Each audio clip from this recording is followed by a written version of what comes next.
Welcome Genic Education and we have a start in improper integral. Clear है?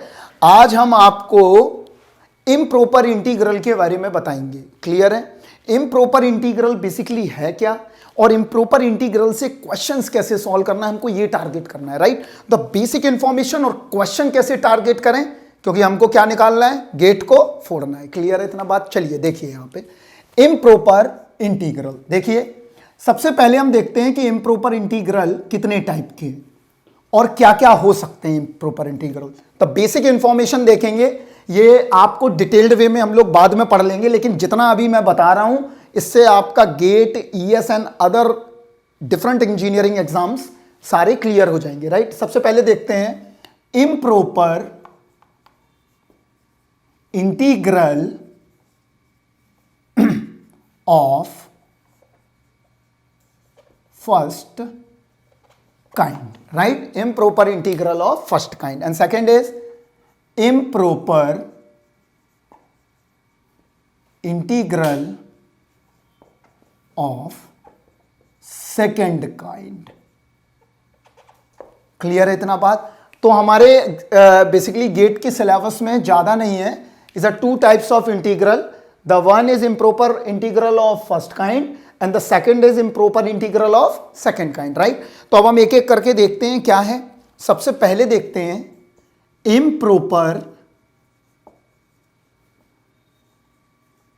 integral of first kind. इस clear?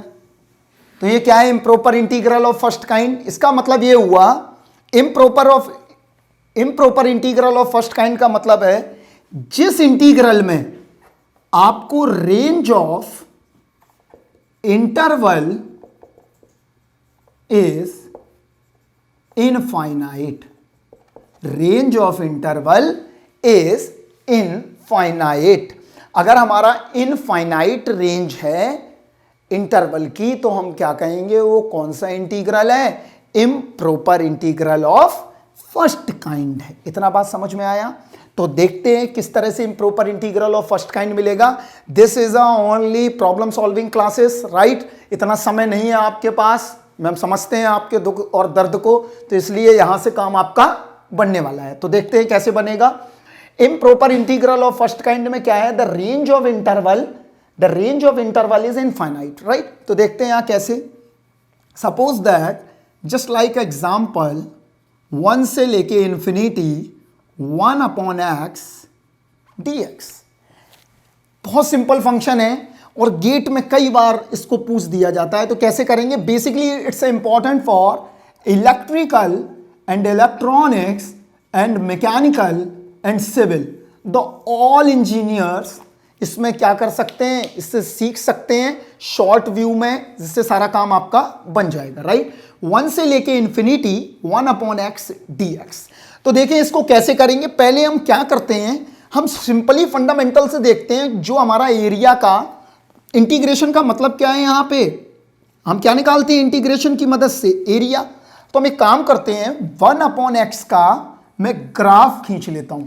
तो देखो बेटा, थोड़ा तो आपको डिटेल्ड में बताना ही पड़ेगा, क्योंकि डिटेल में अगर मैं नहीं बताऊंगा तो बहुत बड़ी फिर प्रॉब्लम क्रिएट हो जाएगी, क्योंकि डिटेल में बहुत ज़्यादा इंपॉर्टेंट है. डिटेल इज़ वेरी इंपॉर्टेंट, क्योंकि अगर डिटेल में नहीं जानोगे थोड़ा तो फिर आप कॉन्सेप्ट कैसे पकड़ पाओगे. मतलब ऐसी कोई शॉर्टकट नहीं है कि मैं गेट में एडमिशन करा दूं, बट यहां पे तुम्हें बताता हूं कैसे करना है. देखो, तो 1 अपॉन एक्स, तो ये हमारी एक्स एक्सिस है और ये हमारी वाई एक्सिस है.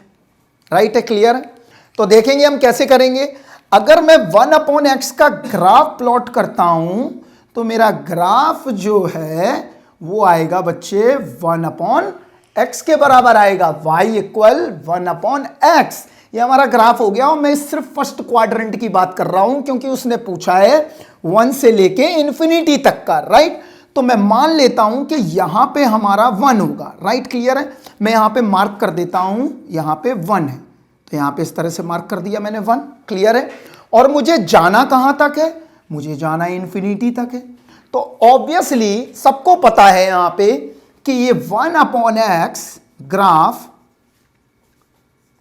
does not touches or crosses the horizontal axis, right clear? क्योंकि 1/x जो ग्राफ है वो डज नॉट टचेस और क्रॉसेस द हॉरिजॉन्टल एक्सिस। तो अगर मान लो मैं एरिया भी कैलकुलेट करना चाहूं इसका तो नहीं कर पाऊंगा। क्यों? उसका रीजन है क्योंकि ये वाली लाइन जो है यहां पे टच नहीं करेगी।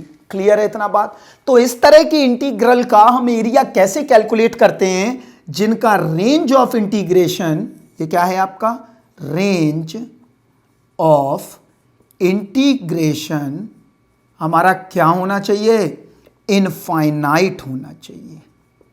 क्लियर है इतना बात? अब 1/x का जो ये ग्राफ आ रहा है तो एरिया तो निकल नहीं रहा है, तो इसका मतलब ये हो गया ये एरिया कैलकुलेट नहीं कर पाएगा फाइनाइट नंबर की तरफ। और जब एरिया कैलकुलेट नहीं कर पाएगा फाइनाइट नंबर की तरफ तो इसका मतलब हम एरिया इसका फाइंड आउट नहीं कर पाएंगे। तो देखते हैं, तो इसका मतलब ये हुआ कि ये किसी भी एक फाइनाइट नंबर की तरफ नहीं जा रहा है। इतना बात समझ में आया? तो हमने क्या देखा अभी कि improper integral of first kind, इतना बात क्लियर है? तो इम्प्रॉपर इंटीग्रल ऑफ जो फर्स्ट काइंड है उसमें इंटरवल क्या होना चाहिए, रेंज का इनफाइनाइट होना चाहिए। इतना बात क्लियर है? तो देखेंगे आप कैसे करेंगे। तो हम तुम्हें टेक्निक्स बताते हैं, धड़ाधड़ लगाइए और गेट फोड़ डालिए। तो देखिए यहां पे कैसे करेंगे, ए से लेके इंफिनिटी fx dx, मान लो ऐसा आ गया फंक्शन, और यहां पे क्या है, a to infinity, that is called, यहां पे सॉरी यहां पे फंक्शन दिया हुआ है fx dx। तो इसको कैसे करते हैं सॉल्व, देखते हैं यहां। तो हम क्या करते हैं, यहां पे लिमिट लगा देते हैं और इसकी जगह क्या रख देंगे, t टेंडिंग टू इंफिनिटी। ये फंडामेंटल है, तो ध्यान रखना है जब भी कभी भी a टेंड्स टू a से इंफिनिटी आता है और कोई भी फंक्शन लिखा रहेगा तो क्या करेंगे, limit t tending to infinity, और यहां क्या करेंगे, a से लेके t fx dx। इतना बात क्लियर है? ये दो तरह की वैल्यू देता है, दो, या तो फाइनाइट नंबर देगा या इनफाइनाइट नंबर देगा। अगर वो फाइनाइट नंबर देगा तो हम कह देते हैं कि हमारा इंटीग्रेशन कन्वर्जेंट होगा। इतना बात क्लियर है? और अगर वो इनफाइनाइट नंबर देगा तो हम कह देंगे कि हमारा इंटीग्रल डाइवर्जेंट होगा। कन्वर्जेंट का मतलब क्या हुआ कि फाइनाइट नंबर, और डाइवर्जेंट का मतलब क्या हुआ, इनफाइनाइट हो गया। क्लियर है? तो ये पहला वाला टाइप बन गया। तो हम इसमें मार्क कर देते हैं, इसमें टॉर्च जला देते हैं जिससे कि आपके दिमाग हमेशा खुले रहें। क्लियर है? दूसरा देखते हैं क्या बन सकता है, और सारे में लिखता हूं आपके लिए। तो देखो आप दूसरा, माइनस इंफिनिटी टू ए। तो यहां पे ए हमेशा क्या रहेगा, ग्रेटर देन इक्वल 0, राइट? यहां पे भी वही कंडीशन रहेगी। तो यहां पे लिखते हैं fx dx, यहां क्या बनेगा, वही फंडा हमने जो बताया है, limit t tending to minus infinity. Detail में फुल कोर्स में देखेंगे हम लोग अच्छे ढंग से, अभी पहले गेट के हिसाब से देखते हैं बच्चे। तो t tending to minus infinity, यहां हो गया t से लेके a fx dx। ये भी दो तरह की कंडीशन शो करेगा।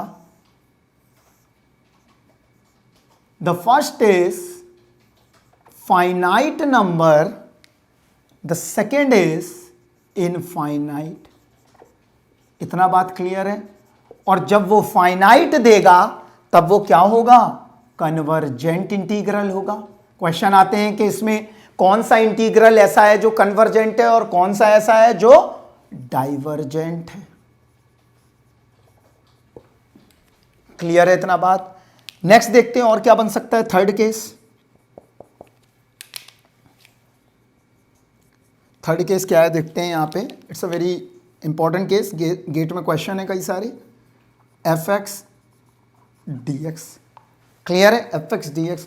तो माइनस इन्फिनिटी से इन्फिनिटी तक जाने में एक भी कॉमन पॉइंट कोई ले लेते हैं, तो क्या है यहां देखते हैं, पहले इसको नॉर्मली कर लेते हैं। A F x D X, A to infinity F x D X. तो अब क्या करेंगे, देखो यहां पे वही टाइप बन गया, माइनस इन्फिनिटी टू ए हम पहले ही कर चुके हैं, तो इसको क्या लिखेंगे, limit t tending to minus infinity, T से लेके A F x D x plus limit t tending to infinity a से t f x D x. Clear है इतना बात। तो देखो हमने वही काम कर लिया जो अभी हमने दोनों क्वेश्चंस के लिए किया था, उनका क्या लिख लिया है, सम कर दिया हमने।